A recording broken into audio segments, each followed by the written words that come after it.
Disturb area कौन सा होगा, एक समुदाय विशेष कौन सा है जिसको आप डिस्टर्ब करना चाहते हो, उन संपत्तियों को किस तरीके से 3 साल तक मर्जी है जितना करोगे, 5 साल तक बढ़ा सकते हो, 10 साल भी बढ़ा सकते हो।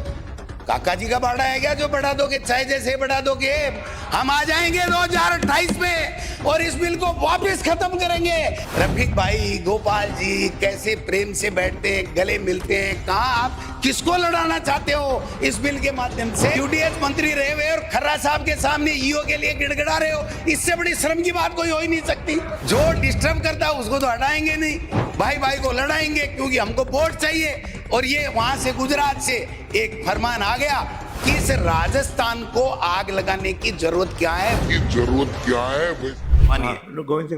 माननीय स्पीकर साहब, ये बिल राजस्थान इच्छुक क्षेत्रों के स्थावर संपत्ति के अंतरण का प्रतिषेध और परिसरों से किराएदारों को बेदखली से संरक्षण के लिए उपबंध विधेयक 2026 मेरे समझ से परे है कि इस बिल की आवश्यकता क्यों पड़ी।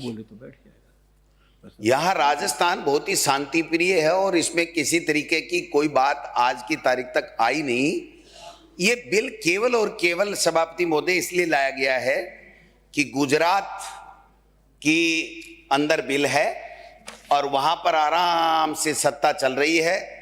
एक धार्मिक उन्माद फैला करके, ऐसे बिल ला करके, एक माहौल बना करके और बहुसंख्यक वोटों को अपनी तरफ करके और सरकार में काबिज रहना है, ये इनके प्रकार है। इसलिए वहाँ और वो मॉडल यहाँ पर आप अडॉप्ट करने जा रहे हो। एक तरीके से जमीन जायदाद के ऊपर नजर सरकार की हो तो इससे बड़ा कोई दुर्भाग्य कोई हो नहीं सकता प्रदेश का कि सरकार ये चाहे कि कौन जमीन बेचेगा, कौन जमीन खरीदेगा, कहाँ की जमीन कीमती है, कहाँ मुझे इसको जो है वो क्षेत्र घोषित करना है और डिस्टर्ब एरिया घोषित करना है, किस अधिकारी को वहां लगाना है, कौन अधिकारी उसकी कीमत तय करेगा, बेचेगा नहीं बेचेगा, खरीदेगा नहीं खरीदेगा, इसकी अनुमति देंगे। ये सारे के सारे अधिकार जो हमें संविधान से हमें हर नागरिक को प्राप्त हुए हैं, उन के ऊपर सरकार का नियंत्रण करना और सरकार का इस तरीके से भ्रष्टाचार का बढ़ावा देने के लिए और उस क्षेत्र को, शांत क्षेत्र को अशांत करने का एक षड्यंत्र इस बिल के माध्यम से सरकार करने जा रही है। इसका मैं पुरजोर शब्दों में आप देखिए सर, धारा 3 क्या कहती है, अपनी मर्जी से डिस्टर्ब एरिया निर्धारित करेगी, कोई कुछ नहीं, जो सरकार को लगेगा। एक समुदाय विशेष, कौन सा समुदाय? आप इस बिल में किया क्या एक जगह 90% माइनॉरिटी के लोग रहते हैं, एक ऐसा मोहल्ला है जिसमें 98% हिंदू कम्युनिटी के लोग रहते हैं, तो क्या वो माइनॉरिटी वाला ही होगा या हिंदू वाला होगा या नहीं होगा? कम से कम किसी समुदाय विशेष को आप इंगित करना चाहते हैं, आपकी मंशा क्या है? वो अगर कानून बनाने जा रहे हैं तो उस कानून के अंदर आपको मंशा अपनी स्पष्ट करनी पड़ेगी। ये मैं निवेदन करना चाहता हूं जो इन्होंने नहीं की है। बेचान पे रोक लगा दी, अधिकार वही कीमत तय करेगा तो मोल भाव बढ़ेगा, फिर वो ब्यूरोक्रेसी, असीमित अधिकार वाली बात जो कल भी मैं कह रहा था, अभी आके एक नमूना देख ही रहे थे क्या क्या हाल है, क्या मंत्रियों के, क्या सरकार के, क्या सीएमओ के इन अधिकारियों ने हाल कर रखे हैं। मैं समझता हूं कि ये बहुत बड़ी बात है। भ्रष्टाचार के दरवाजे खुल जाएंगे। धारा 5 जो कह रही है कि एसडीएम ही करेगा और एक कोर्ट में भी नहीं जा सकते, कोर्ट में भी नहीं जा सकते आप, आपको ये अधिकार हो गया। सरकार से ज्यादा कुछ भी नहीं। सरकार मीन्स ब्यूरोक्रेट, कौन मुख्यमंत्री, कौन मंत्री, कितनी चलती है कितनी नहीं चलती है सबको पता है सर। इसलिए मैं ये कहना चाहता हूं कि आप समुदाय विशेष को टारगेट करके एक एरिया यहां डिस्टर्बेंस लाना चाहते हैं, जो शांत क्षेत्र है उसको डिस्टर्ब करना चाहते हैं, गोलमाल परिभाषा देकर के क्या करना चाहते हैं। सरकार का फैसला इस कानून में ये कर दिया कि अंतिम होगा, तो मैं समझता हूं कि अंतिम होगा। सरकार संपत्तियों का रजिस्ट्रेशन भी अनिवार्य कर दिया, किसी के पास पट्टा है किसी के पास नहीं है, किसी ने रजिस्ट्रेशन कराया नहीं कराया, ये सारी बातें कुल मिलाकर के मैं ये कहना चाहता हूं कि इस बिल के माध्यम से गुजरात से पर्ची आई दिल्ली होते हुए, लेकिन ये हमारे संवैधानिक जो अधिकार हैं उसको चुनौती दी गई है। माननीय सभापति महोदय, अनुच्छेद 19(1) अनुच्छेद 19(1) एशांत क्षेत्र के नाम से विशेष समुदाय विशेष को करके संपत्ति बेचने का और रखने का, व्यवसाय करने का जो हमारा संवैधानिक राइट है उसको आप लोग खत्म कर रहे हो। अनुच्छेद 301 संपत्ति का जो हमारा अधिकार है उसके ऊपर भी आप मॉनिटरिंग बैठाने का काम कर रहे हो। अपने विवेक से एशांत क्षेत्र घोषित कर दोगे, अपनी मर्जी का एसडीएम लगा दोगे, कहोगे भैया ये माल इतने में आना चाहिए, ये माल में इतना मेरा कमीशन होना चाहिए, तो ये इस तरीके की बात कर दिया।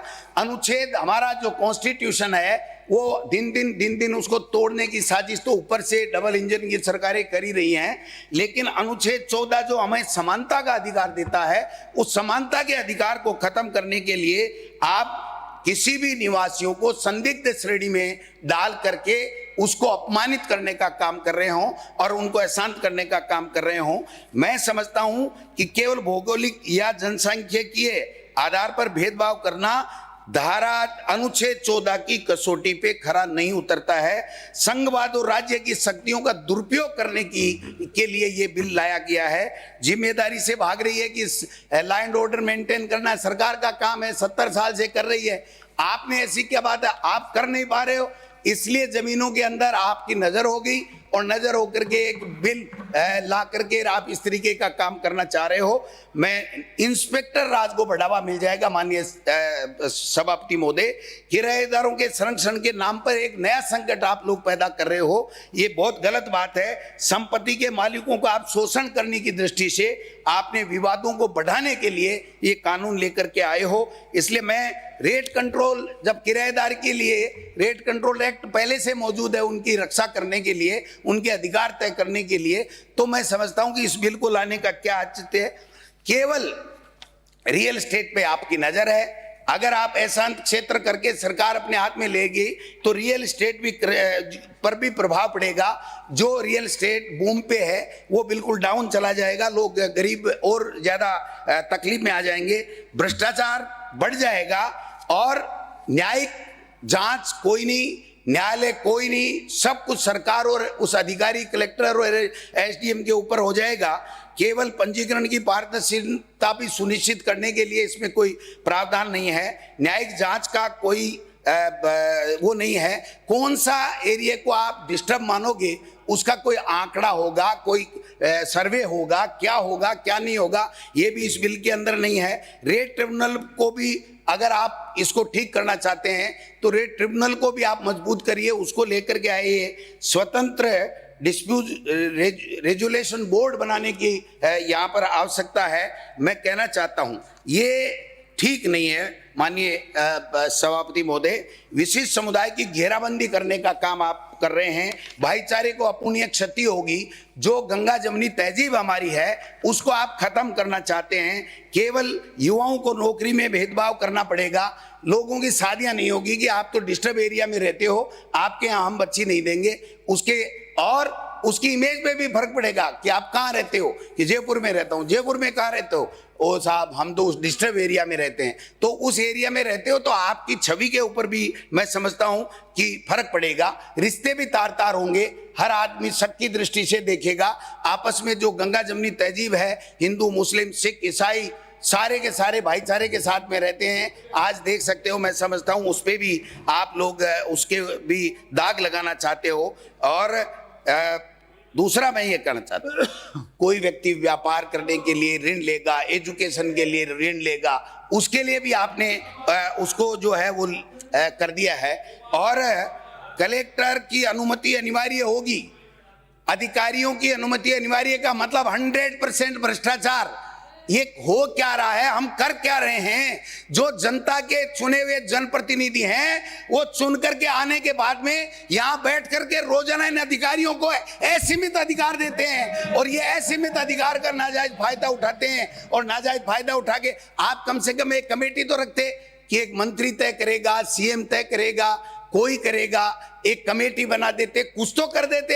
एसडीएम कलेक्टर ने जो कह दिया वही जमीनें खरीदेंगे आपको पता मारा मारी रहती है अधिकारियों की कि मुझे वहां माइनिंग हो रही है, वहां का एरिया के अंदर एसडीएम लगा दो, यहां मेरा अच्छी पोस्टिंग है, मड़ाई वाली पोस्टिंग के लिए रोजाना लड़ते रहते हैं। तो ये मड़ाई वाली पोस्टिंग के लिए क्या ये रास्ता खोला गया है? मैं समझता हूं कि इसको भी आपको देखना पड़ेगा। सांप्रदायिक और जातीय वर्गीकरण करने का काम सरकार को नहीं करना चाहिए।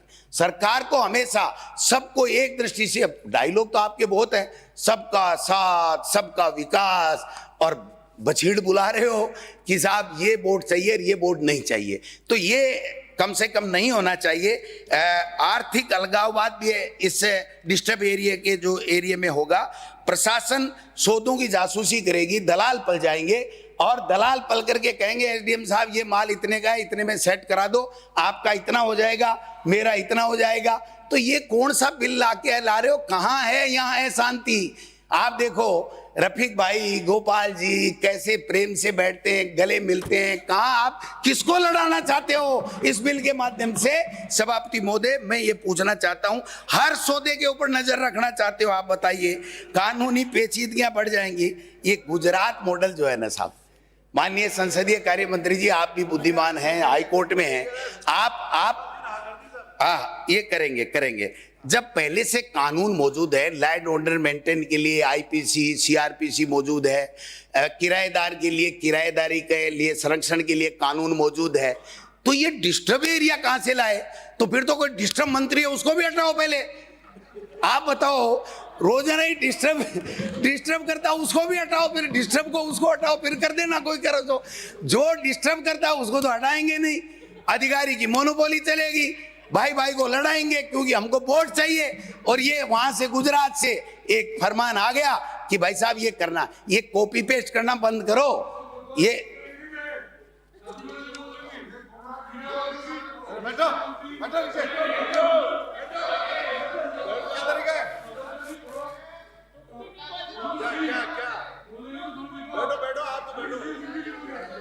माननीय सभापति महोदय, ये देखो, मैं इनका बुरा नहीं मानता, आपके साथ जो चोट हुई ना, भगवान किसी के नाम नहीं करे। आप यूडीएच मंत्री रहे हुए और खर्रा साहब के सामने ईओ के लिए गिड़गिड़ा रहे हो, इससे बड़ी शर्म की बात कोई हो ही नहीं सकती। मित्र हैं आपके, कर देते हैं, कहते ही कर देते हैं, लेकिन गिड़गिड़ाया मत करो। ये इसमें मैं इतना ही कहना चाहता हूं, लास्ट में मैं कंक्लूड करूंगा, क्योंकि स्पीकर साहब ने कह दिया और मैं नहीं चाहता, क्योंकि हमारा देखे सीधी सी बात है, बिल पे बोलने का हमारा अधिकार होता है, और बिल पे बोलने का अधिकार होता है तो उसको आप कर्टेल नहीं कर सकते। फिर भी स्पीकर का आदेश है, और आप बैठे हो तो कल भी आप ठीक ठाक ही बैठे थे, आज भी आप ठीक बैठे हो। मैं तो इतना कहना चाहता हूं कि इस राजस्थान को आग लगाने की जरूरत क्या है? वैसे ही आप तो सरकार में हो, इसको क्यों डिस्टर्ब करना चाहते हो ये तो बता दो मेरे को। और अगर नहीं तो मंत्री जी जवाब दे देना कि ये जो डिस्टर्ब एरिया कौन सा होगा, एक समुदाय विशेष कौन सा है जिसको आप डिस्टर्ब करना चाहते हो। उन संपत्तियों को किस तरीके से 3 साल तक मर्जी है जितना करोगे, 5 साल तक बढ़ा सकते हो, 10 साल भी बढ़ा सकते हो। काका जी का बाड़ा है क्या जो बढ़ा दोगे? चाहे जैसे बढ़ा दोगे, हम आ जाएंगे 2028 में और इस बिल को वापस खत्म करेंगे। मैं ये कहना चाहता हूं, कांग्रेस भाईचारे में विश्वास करती है, इस तरीके से जमीनों की खरीद फरोख्त और अपने वोटों की फसल काटने के लिए भाई को भाई से लड़ाने में विश्वास नहीं करती है। ये मैं कहना चाहता हूँ। डोटासरा जी, आपकी सरकार डिस्टर्ब थी, इसलिए विपक्ष में बिठा दिया आपको। आपकी सरकारी डिस्टर्ब थी भाई साहब, हमने आपको विपक्ष में बिठा दिया। हमने तो बहुत जोर लगाया, लेकिन ये उत्तर बीका मेरी बारी राजस्थान में है, मैं क्या करूं। अब हमको उधर जाना है, आपको इधर आना, तय बात है।